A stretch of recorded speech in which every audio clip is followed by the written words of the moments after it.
This is One Sentence News, a daily podcast featuring 3 news stories with a sentence-long summary and 1 sentence of context apiece. I'm Colin Wright. This is a sponsored message. I've been using Anchor as my podcast host for a while now, and it's been a pleasure to use. Anchor offers benefits that most other hosts do not. It's free to use, but it also has a collection of tools that allow you to create a podcast completely within the Anchor website or smartphone app. They distribute your show to Apple Podcasts, Spotify, and all the other distribution channels without any additional effort on your part, and you can make money from your podcast without any minimum audience size. So you can use it as a more traditional podcast host like I do, but it's also got everything you need to start a podcast from scratch. If you're keen to give it a shot, download the free Anchor app or go to anchor.fm to get started. It's Wednesday, December 7th, 2022. Let's talk about the news. From ZDNet, Stack Overflow temporarily bans answers from OpenAI's ChatGPT chatbot. The programming-focused question-and-answer forum, Stack Overflow, has been bombarded with answers generated by a new chatbot called ChatGPT, leading site moderators to ban all ChatGPT-derived answers for the time being. This is mostly an issue because ChatGPT produces very convincing and confident-sounding, but at times incorrect, answers to all sorts of questions. And that means folks can produce endless supplies of such answers, some of which will be right and some of which will be wrong, but all of which may seem to the casual observer to be correct. And those answers could, because they are produced so quickly and for free using this service, overwhelm other, more thoughtful and handcrafted answers, reducing the value of the site. This is similar to an issue faced by sites like DeviantArt, which have found that so-called AI-generated artwork produced in a similar fashion is beginning to outnumber human-made images uploaded to their platform, forcing a lot of tough decisions about who can upload what.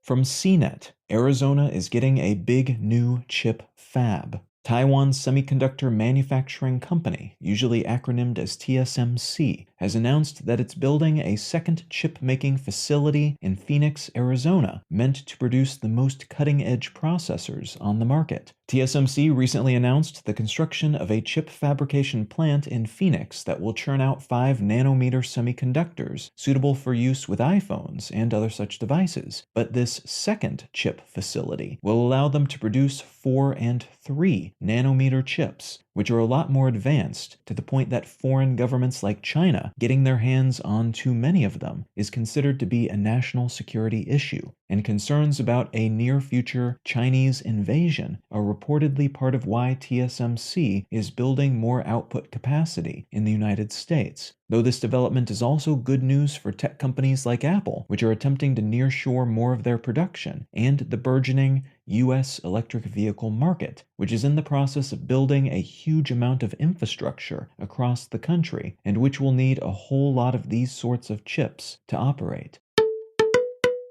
And from the Associated Press, Indonesia's parliament votes to ban sex outside of marriage. Indonesia's parliament has voted unanimously to ban sex outside of marriage in the country, alongside bans on insulting the president or state institutions. Once approved by the president, these bans will apply to foreign visitors, not just citizens, and though they've been in the works for a while as extensions of existing blasphemy laws, these are still controversial new rules, especially amongst folks who believe a year-long prison sentence for sex outside of marriage is a bit much, and those who are concerned that accompanying rules, outlawing association with organizations that might be construed as communist, are vague enough to apply to anyone the government wants to target. This maybe goes without saying, but there's also some concern that this could negatively impact the country's tourism industry. If you're finding some value in One Sentence News, consider leaving a quick review wherever you get your podcasts and/or sharing the show with a friend. You can find out more about this show or subscribe to the email version at onesentencenews.com. And you can support this and other related projects, like the Let's Know Things and Brain Lenses podcasts, at understandery.com.